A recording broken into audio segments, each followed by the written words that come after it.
Well, greetings once again, poetry lovers, and perhaps after today you will become history lovers as well, because it's time for us to jump in the WABAC machine, Sherman, and take a look at some background on this, our first poem in our study of John Keats on first looking into Chapman's Homer. So Keats wrote this in late 1816. He had just returned from Kent, where he had taken his examination to become an apothecary surgeon. As you know from the bio in the Norton Anthology, that though he was a fine student of medicine, and he had been apprenticed to Thomas Hammond, a surgeon and apothecary at Edmonton, he gave over his medical career path to make his way in life as a poet. So he goes to London to visit a schoolboy friend by the name of Charles Cowden Clarke. He had known him at Enfield. Historians suggest they hadn't seen each other since their schoolboy days. Clarke moves to London and invites Keats down because Clarke had come to possess a large folio volume of a translation of Homer's The Odyssey by the Renaissance or Elizabethan poet George Chapman. So, what these two young men had read of Homer before was probably the Alexander Pope translation of the Odyssey. So, the two men got together at Clarke's place in London, and they read over the sort of the most famous, best-known passages from the Odyssey. And Keats is so struck by the poetic beauty of Chapman's work that not only does he then go home and spend all night composing this sonnet, but also, as historians posit, decides sort of then and there that he will pursue this dream of becoming a poet and not a doctor. So let's read the poem, and then I've got a little chit-chat before we start to unpack it. On first looking into Chapman's Homer by John Keats. Much have I travelled in the realms of gold, and many goodly states in kingdoms seen.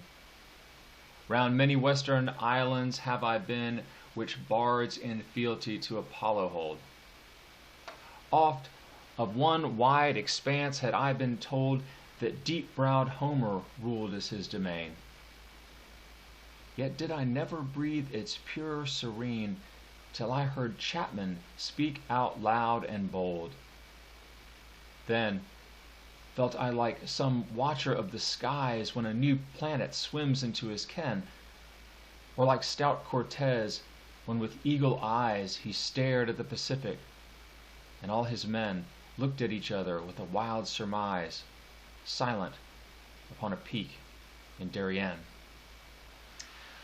Okay, so now let me address a fun fact about the poem, and it's a point of some controversy. So explains my reference to the historical adventure that we're going to have regarding this poem.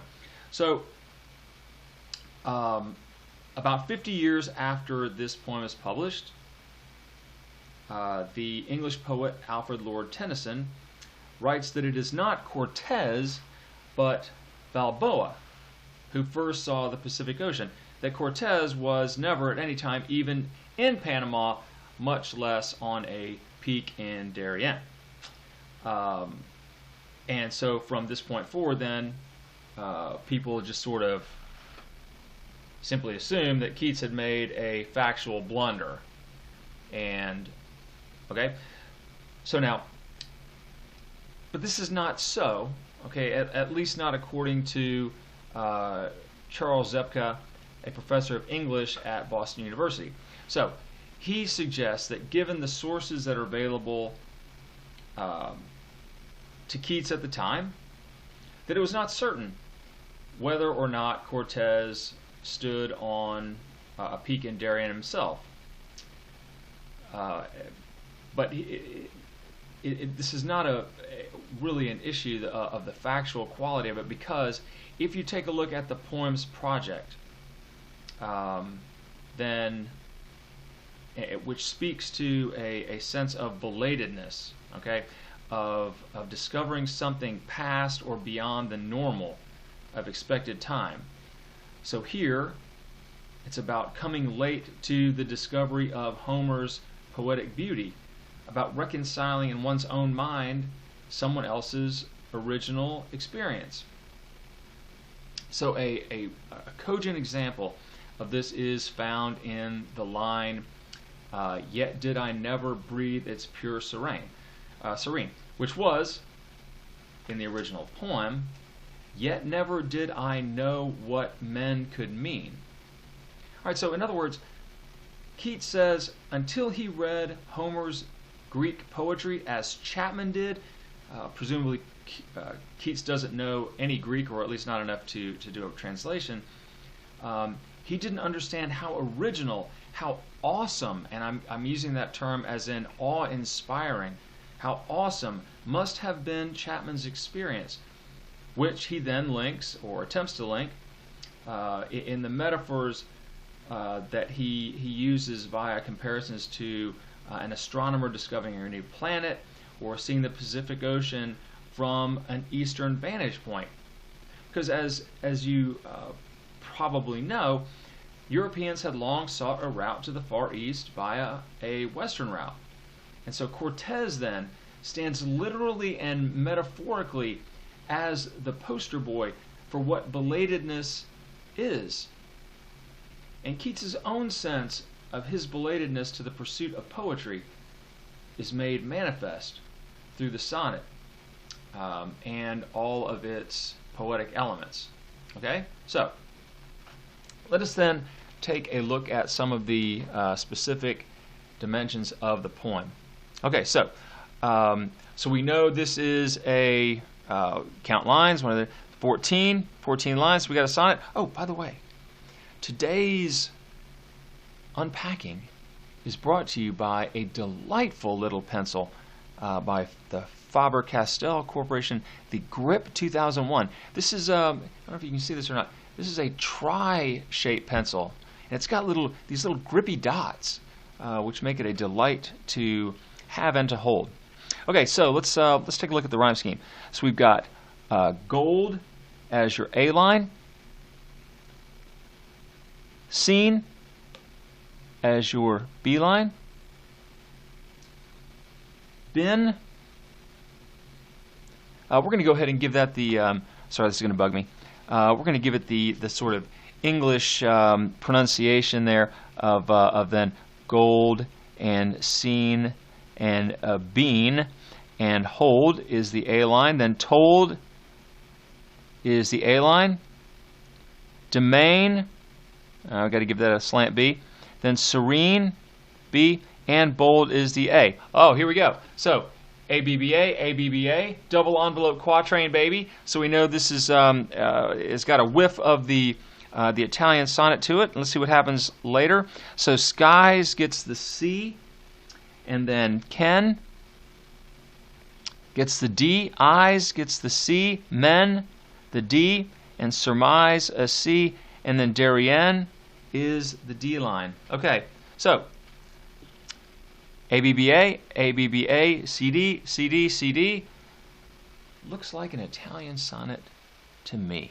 Okay, now why don't we take a quick look at, and I'll just go ahead, and I've already done the math on this one, but the syllable count is 10 and 10 and 10 and 10. We're going to sort of keep going here. 10, 10, 10, 10. And then we get down to 10 and 10. And then C line's a 10. And then he stared at the Pacific and all his men. All right, so that guy's an 11 beat line. And then the last two, 10 beat. Okay, so in terms of rhyme scheme, it's Italian, but as you probably know, or probably remember, or probably not, the typical Petrarchan sonnet is written off of a hendecasyllabic line, 11 beats, generally starts with a stressed syllable and ends with a stressed syllable. However, what Keats does here is mirrors that that sort of architecture. And so let's see to what extent he does by giving it our scansion. Much have I traveled in the realms of gold. Much have I traveled in the realms of gold, and many goodly states and kingdoms seen. Round many western islands have I been, which bards in fealty to Apollo hold. All right, so in our first, well, let's just go ahead and we'll finish out the octave. Oft of one wide expanse had I been told, that deep-browed Homer ruled as his domain. Yet did I never breathe its pure serene, till I heard Chapman speak out loud and bold. Then, what do we got there? Looks like the Volta, baby. Then felt I like some watcher of the skies, when a new planet swims into his ken. All right, now, right here, if you want to make that kind of a medial stress, I'm down with that. Swims, okay, into his ken. Or, like stout Cortez, when, with eagle eyes, he stared at the Pacific. Oh, look at that nice Kaiser right there. I'm going to mark that because we're going to come back to it. And all his men looked at each other with a wild surmise, silent upon a peak in Darien. All right, so you should be able to see that fairly clearly. So notice how much this resembles the relatively formal hendecasyllabic line, and that we start with most of these lines start with a stressed syllable and end with a stressed syllable. So we know we've got masculine endings. Okay, beginning each line then with the stressed syllable provides that emphasis. It gives us that percussive beat that drives the poem line by line toward the end. Okay. All right. So let's see. How about if we take a look at a couple of these elements?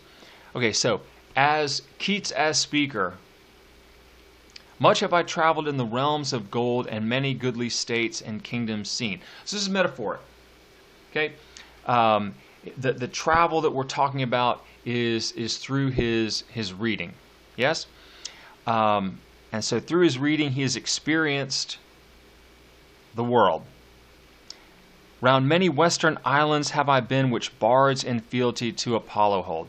So bards, of course, is another word for poets. Probably going to ask you a question about that. All right, there we go. So in fealty to Apollo hold. So if Apollo then is sort of the first of all poets.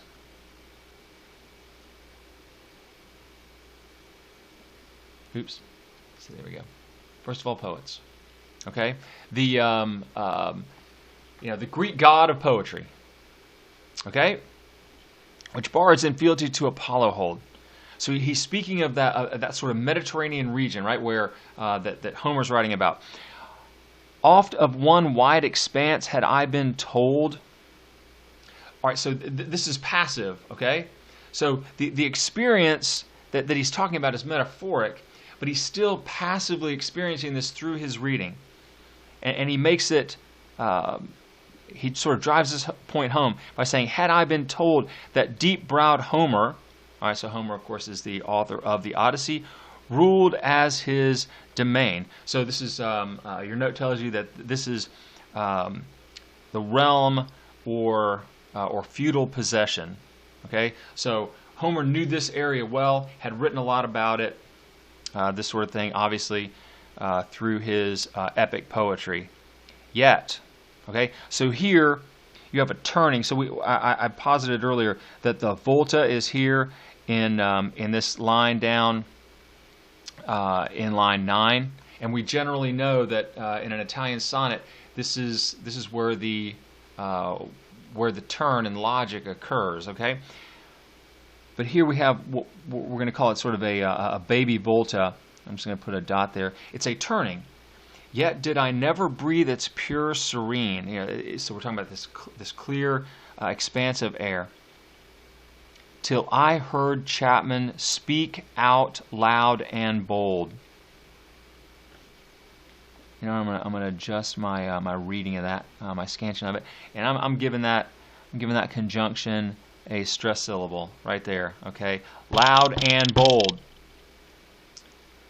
And then there's this change in tenor or timbre of the poem. Then felt I like some watcher of the sky. So here's when he goes into these metaphoric comparisons. Then felt I like some watcher of the skies when a new planet swims into his ken. All right, so then felt I like. All right, so the inverted syntax of this line, I'm going to ask you a question about that. All right, the inverted syntax in that line is supposed to highlight this sense of just how disjointed he feels in having come upon this so late, and just as awestruck as he is by the translation. Then felt I like some watcher of the skies. Notice an astronomer is someone who is looking through, a telescope, looking at things that exist. Okay, seeing where all the planets and so forth are in relation to each other, but also as astronomer, as explorer. What if, because I have a more powerful telescope or something of that nature, I see something that no one has ever seen before? And so think about the sort of the cosmic quality of the metaphor itself, okay, of the comparison. That here we are on Earth, and the astronomer is looking at things that are beyond our ability to visit. Okay, so you see how this thing like ties back into the business of visiting a place. So Keats, perhaps has not been able to physically visit these places, but is able to visit them through his reading, as we are able to visit places that we've never been through our reading.